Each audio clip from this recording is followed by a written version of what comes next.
மாற்றம் ஒன்று மட்டுமே மாறாத ஒன்று. அனைவருக்கும் வணக்கம். தமிழ்நாட்டில் நடக்கிற அரசியல் நிலைமையை பொறுத்து ஒரு டிஎன்பிசி ஆஸ்பரன்ஸாக நம்ம இப்போ நடக்கிற கரண்ட் சுச்சுவேஷனுக்கு தகுந்த மாதிரி நம்ம என்ன டிஎன்பிசியில் கேட்பாங்களோ அதை நம்ம தெரிஞ்சு வச்சுக்கணும். ஓகேங்களா? இந்த வீடியோவில் என்ன பார்க்க போகிறோம் அப்படின்னா, ஆட்சி அமைக்கிறதுனா என்ன, தொங்கு சட்டமன்றம்னா என்ன, கட்சி தாவல் தடை சட்டம்ங்கிறது என்ன அப்படிங்கிறத பற்றி பார்க்க போகிறோம். இது டிஎன்பிசியில் இந்திய அரசியல் கட்சிகள் அப்படிங்கிற டாபிக் கீழே இந்தியன் பாலிட்டிக் கீழே வரும். ஓகேங்களா? நம்ம கரண்ட் அஃபேர்ஸை கண்டிப்பாக தெரிஞ்சு வச்சுக்கணும். அப்போது இங்கே இது தமிழ்நாட்டில் மிகப்பெரிய ஒரு வரலாற்று நிகழ்வு நடந்திருக்குது. கிட்டத்தட்ட 50 ஆண்டுகளுக்கு அப்புறம் இப்படி ஒரு நிகழ்வு தொங்கும் சட்டமன்றம் அமையிற மாதிரி இருக்கும்போது, நம்ம வரலாற்று நிகழ்வுகள் நடக்கும்போது கண்டிப்பாக அதை நம்ம தெரிஞ்சு வச்சுக்கலாம். வருகிற டிஎன்பிசி எக்ஸாமுக்கு நம்மளுக்கு கண்டிப்பாக அது யூஸ்ஃபுல்லாக இருக்கும். ஓகேங்களா? அதுக்காக இந்த வீடியோவில் இந்த டீட்டெயில்ஸ் எல்லாத்தையும் பார்க்கலாம். ஓகேங்களா?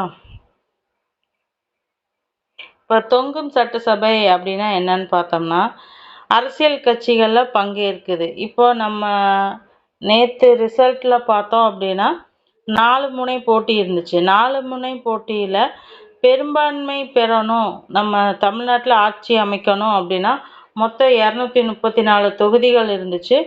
234 தொகுதியில் பாதிக்கு மேலே பெரும்பான்மைக்கு வரணும் அப்படின்னு சொல்லுவாங்க. ஓகேங்களா? இப்போ பார்த்தோம் அப்படின்னா 234 அப்படிங்கும்போது 117 தான் பாதி. 234ல் பாதி அப்படிங்கும்போது 117 தான். பாதிக்கு மேல் அப்படிங்கும்போது 117 + 1, அப்போது பெரும்பான்மை அப்படின்னா 118 சட்டமன்ற தொகுதிகளை கைப்பற்றினா தான் ஒரு கட்சி ஆட்சி அமைக்க முடியும். ஓகேங்களா?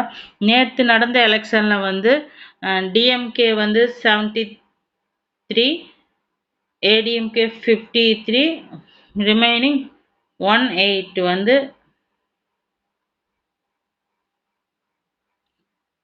8 இடத்துல தாவேகா வின் பண்ணியிருக்காங்க. ஸோ இங்கே எங்கேயுமே யாருக்குமே பெரும்பான்மை. ஆனால் அதிக பெரும்பான்மை அப்படிங்கும்போது டிவிகே தான் அதிக பெரும்பான்மை உள்ள கட்சியாக தமிழ்நாட்டில் உருவெடுத்திருக்குது. ஓகேங்களா? இப்போது இங்கே பெரும்பான்மை இல்லாத போது எந்த ஒரு கட்சிக்கும் பெரும்பான்மை கிடைக்கல அப்படின்னா ஆட்சி அமைக்க தேவையான இடங்கள் குறைவாக இருக்குது. ஆட்சி அமைக்க தேவையான இடம் அப்படிங்கும்போது 118. ஆனால் டிவிகே ஜெயிச்சிருக்கிறது வெறும் 108 தொகுதிகள் தான். இந்த மாதிரி நிச்சயமற்ற அரசியல் சூழ்நிலை நிலவரும் போது தான் என்னன்னு சொல்கிறாங்க, தொங்கும் சட்டமன்றம் அப்படின்னு சொல்கிறாங்க. இப்போ இவங்களுக்கெல்லாம் என்ன விதிகள் ஃபாலோ பண்ணும் அப்படின்னா, கூட்டணி அரசை அமைக்கலாம், இல்லையா பெரும்பான்மையை நிரூபிக்க பிற கட்சியோட ஆதரவை டிவிகே கோரலாம். பெரும்பான்மை கட்சி ஆதரவு கிடைச்சதுக்கு அப்புறம் ஆளுநர்கிட்ட அரசு அமைக்க சொல்லி அவங்க கடிதம் தருவாங்க. அதுக்கப்புறம் ஆளுநர் முடிவு எடுப்பார். எந்த கட்சியை வேணா அரசு அமைக்க முடியும், அழைப்பு விடுக்க முடியும். இந்த மாதிரி சுச்சுவேஷனில் எந்த கட்சியை வேணாலும் ஆளுநர் அரசமைக்க அழைப்பு விடுக்க உரிமை இருக்குது, அவரோட தனி சிறப்பு உரிமை அடிப்படையில். ஓகேங்களா? இந்த இடத்துல டிவிகேவை தான் அரசமைக்கணும் அப்படின்னு ஆளுநர் கூற முடியாது. அரசமைப்பில் எந்த விதியும் கிடையாது. பெரும்பான்மை கட்சியோட தலைவர் மாநிலத்தில் முதலமைச்சராக இருப்பாங்க அப்படின்னு தான் சொல்ல போகிறது. ஓகேங்களா? இந்த இடத்துல திமுகவை அரசமைக்க கூப்பிடலாம். திமுகவும் ஏடிஎம்கேவும் சேர்ந்து கூட்டணி போட்டு அரசு அமைக்க வாய்ப்பு அதிகமாகவே இருக்குது. பட் ரெண்டுமே நம்ம தமிழக வரலாற்றில் இருபெரும் எதிர்கட்சிகளாக இருக்கிறதுனால அந்த 2 கட்சிகளும் சேர்றதுக்கான சாத்தியக்கூறு கம்மி அப்படிங்கிறதுனால ஆளுநர் டிவிகேக்கு வாய்ப்பு கொடுக்கலாம். ஓகேங்களா? இதுதான் தமிழ்நாட்டோட நிலை. அரசமைப்பு கூறுறதும் நம்ம தமிழ்நாட்டில் இருக்கிற உண்மையான நிலவரம் இதுதான். ஆளுநர் இந்த இடத்துல முடிவெடுக்கக்கூடிய அதிகாரம் அப்படிங்கிறது யார்கிட்ட இருக்குது அப்படின்னு சொன்னால் ஆளுநர்கிட்ட தான் இருக்குது. ஆளுநர் ஆட்சி அமைக்கிறதுக்காக டிவிகேட்ட சொல்லுவாங்க. டிவிகே என்ன சொல்லுவாங்க, நீங்கள் ஆட்சி அமைச்சுட்டு உங்களோட நம்பிக்கைய வந்து நிரூபிக்கணும் அப்படின்னு சொல்லுவாங்க. டிவிகே வந்து 15 நாளுக்குள்ள தன்னோட நம்பிக்கை வாக்கெடுப்புல வந்து நிரூபிக்கணும்.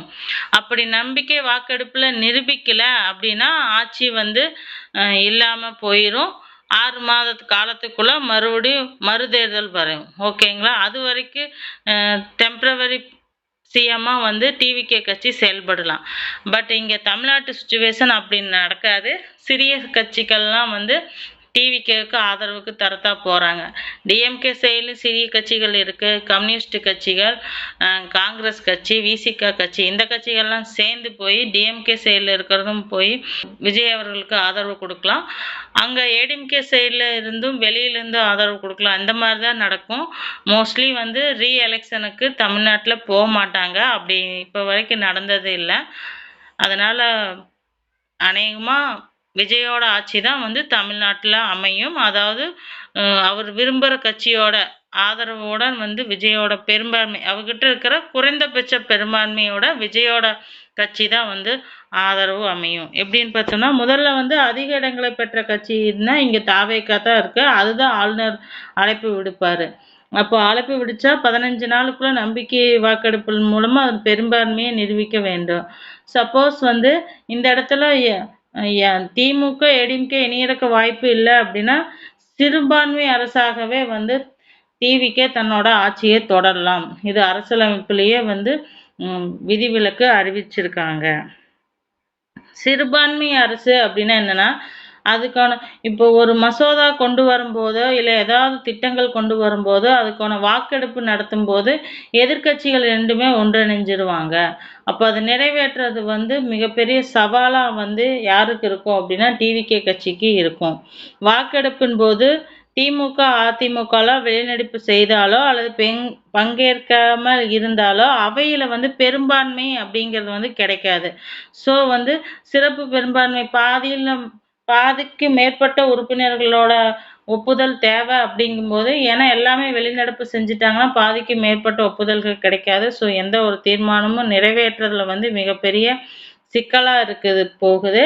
சட்ட மசோதாக்களை நிறைவேற்றும் போது எதிர்க்கட்சியோட ஆதரவு கண்டிப்பா தேவைப்படுது. அப்போ அந்த மாதிரி இடங்கள்லயும் வந்து மிகப்பெரிய சிக்கல்களை வந்து டிவிகே சந்திக்கும் அப்படின்னு சொல்லலாம்.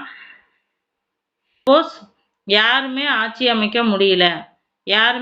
அமைக்க முடியல அப்படின்னா ஆளுநர் என்னெல்லாம் பண்ணலாம் அப்படின்னு பார்த்தோம்னா, யாருமே ஆட்சி அமைக்க முடியாத பட்சத்துல ஆளுநர்கிட்ட இருக்கிற என்னென்ன முடிவுகள் ஆளுநர் எடுக்கலாம் அப்படின்னு பார்த்தோம்னா, ஆளுநர் வந்து 356 பிரிவின் கீழே குடியரசுத் தலைவருக்கு வந்து அறிக்கையை அனுப்புவாரு.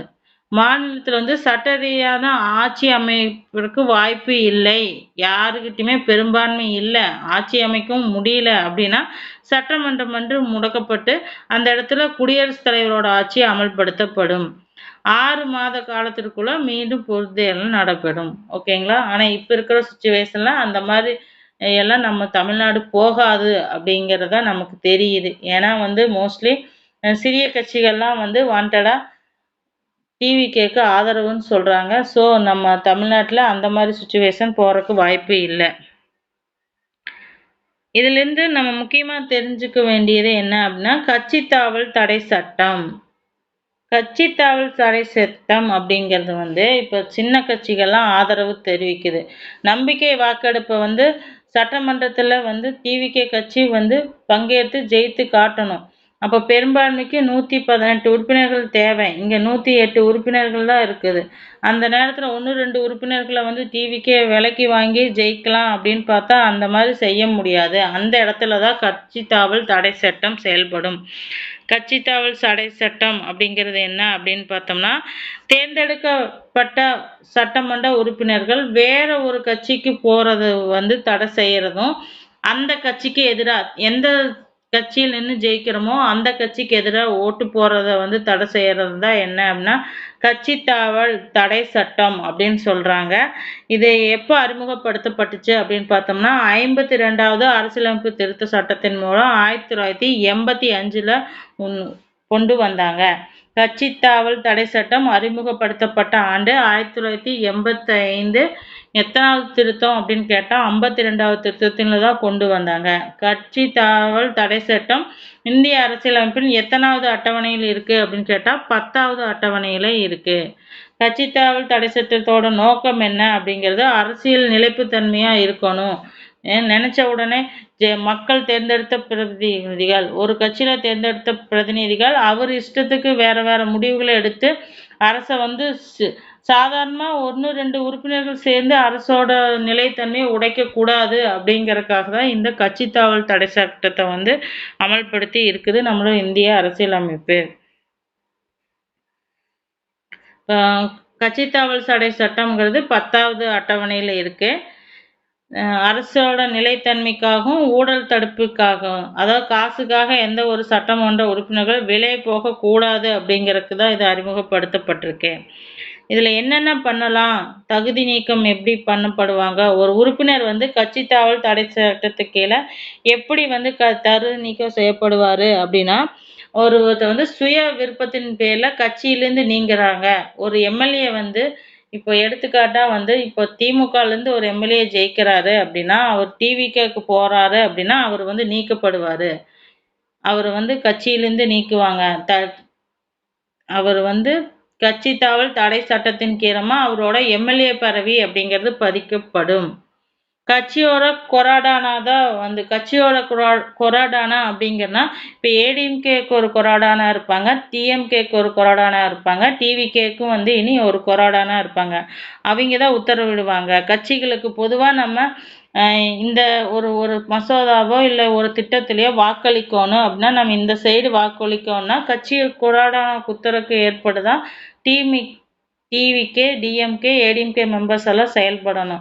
சப்போஸ் கொறடா உத்தரவுக்கு எதிராக வந்து அவங்க செயல்படும் போது அவங்கள வந்து கட்சி வந்து தகுதி நீக்கம் செய்யறதுக்கு வந்து உரிமை இருக்கு. அதே மாதிரி ஒரு சுதேட்ச உறுப்பினர்கள் வந்து இன்னொரு கட்சியில சேரும்போது அவங்களையும் வந்து கட்சியில வந்து நீக்கிறதுக்கு உரிமை இருக்கு. சப்போஸ் ஒரு நியமன உறுப்பினர் எம்எல்ஏவே இல்லாதவ ஒருத்தங்க வந்து கட்சியில வந்து உறுப்பினராக சேர்ந்தாங்க அப்படின்னா, இல்லை சட்டமன்ற உறுப்பினர்கள் தேர்ந்தெடுக்கப்படாத ஒரு எம்எல்ஏ வந்து சட்டமன்ற உறுப்பினராக வந்து சட்டசபைக்கு போகும்போது 6 மாத காலத்துக்குள்ள அவர் வந்து எலெக்ஷன்லேருந்து ஜெயிக்கணும். அப்படி ஜெயிக்க முடியாத பட்சத்தில் கட்சி தாவல் தடை சட்டத்தின் கீழே தான் அவர் தடை செய்யப்படுறாரு. கட்சி தாவல் தடை சட்டம் வந்து எந்தெந்த நிலைகளில் வந்து விதிவிலக்கா செயல்படுது அப்படின்னு பார்த்தோம்னா, ஒரு கட்சி இருக்கு அப்படின்னா அதில் வந்து கூட்டணி வைக்கும்போது கட்சி தாவல் தடை சட்டம் செயல்படாது. இப்போ எடுத்துக்காட்டு அப்படின்னா, இப்போ டிவிக்கு வந்து ஆதரவா பாமகலேருந்து 4 உறுப்பினர்கள் ஒட்டுமொத்தமாக போகும்போது அங்கே கட்சி தாவல் தடை சட்டம் வராது. இங்கே காங்கிரஸ்லேருந்து 5 உறுப்பினர்கள் போனாலும் அங்கே கட்சி தடை சட்டம் செல்லாது. ஏன்னா அந்த கட்சியோட தலைமையே வந்து விருப்பத்தின் பேரில் கூட்டணி வச்சுக்கிறாங்க. அப்போ அந்த இடத்துல கட்சி தாவல் தடை சட்டம் செல்லாது. சப்போஸ் 2ல் 3 உறுப்பினர்கள் 2ல் 3 உறுப்பினர்கள் வந்து கட்சி மாறி போனாலும் அங்கே கட்சி தாவல் தடை சட்டம் செய்யாது. எப்படின்னா, இப்போ ஜெயிச்சது வந்து 6 உறுப்பினர்கள் இருக்காங்கன்னு வச்சுக்கோங்க. காங்கிரஸில் 6 உறுப்பினர்கள் வந்து ஜெயிச்சிருக்கும் போது 4 உறுப்பினர்கள் வந்து டிவிகேக்கு போனாங்க அப்படின்னா அங்கே கட்சி தாவல் தடை சட்டம் பண்ண முடியாது. ஓகேங்களா?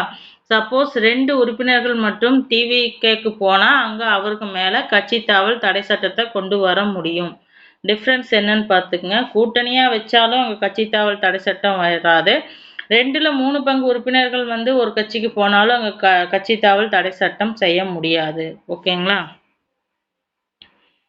இந்த முடிவை வந்து அவைத்தலைவரோட கட்சி தாவல் தடை சட்டத்துக்கு கீழே ஒரு உறுப்பினர் செல்ல முடியாது அப்படிங்கிறத வந்து தீர்மானிப்பவர் யாருன்னா சபாநாயகர் தான் தீர்மானிப்பாங்க. அவர்கிட்ட வந்து ரெக்கமெண்ட் பண்ணுறது வந்து அந்த கட்சியோட கொறாடானா வந்து ரெக்கமெண்ட் பண்ணுவாங்க. சபாநாயகர் வந்து முடிவெடுப்பார். சபாநாயகர் வந்து முடிவு எடுத்துட்டாங்க அப்படின்னா வந்து அதை ஏற்றுக்கலாம், இல்லைன்னா நீதிமன்றத்துக்கு விசாரணைக்கு கொண்டு போகலாம். இந்த கட்சி தாவல் தடை சட்டத்தில் ஒரு உறுப்பினர் பதவி நீக்கப்பட்டால் நீதிமன்ற விசாரணைக்கு எடுத்து செல்ல முடியும். அரசமைப்பு விதி அதுக்கு நம்மளுக்கு அனுமதி வழங்குது. ஓகேங்களா? இப்போ ஒரு கட்சி பிளவு அப்படின்னா, அந்த கட்சியில 3ல 1 உறுப்பினர் போனா அப்படின்னா, அந்த கட்சி பிளவுபட்டுருச்சு, உடைஞ்சிருச்சு அப்படின்னு அர்த்தம். 3 பேர் இருக்கிறாங்க. அது 2 பேர் போனாங்க அப்படின்னா, அந்த இடத்துல கட்சி தாவல் தடை சட்டம் செல்லாது. பட் 3 பேர்ல ஒருத்தர் மட்டும் போகும்போது, அந்த இடத்துல அந்த கட்சி பிளவுபட்ட கட்சியா தான் நம்ம நினைக்கணும். ஜனநாயகத்தோட தூண பாதுகாப்பதற்காக தான் இந்த கட்சி தாவல் தடை சட்டம் அப்படிங்கிறது நம்ம நாட்டுல நடைமுறையில இருக்கு. ஓகேங்களா? இது முக்கியமான பாயிண்ட்ஸ் இதுதான். இது எக்ஸாம் பாயிண்ட் ஆஃப் வியூல நம்மள கொஸ்டினும் கேட்பாங்க. நம்ம இப்ப கரண்ட்டா இருக்கிற சிச்சுவேஷன தகுந்த மாரி இந்த கான்செப்டையும் அண்டர்ஸ்டாண்ட் பண்ணிக்கலாம். ஓகேங்களா? அடுத்த ஒரு வீடியோல பார்க்கலாம்.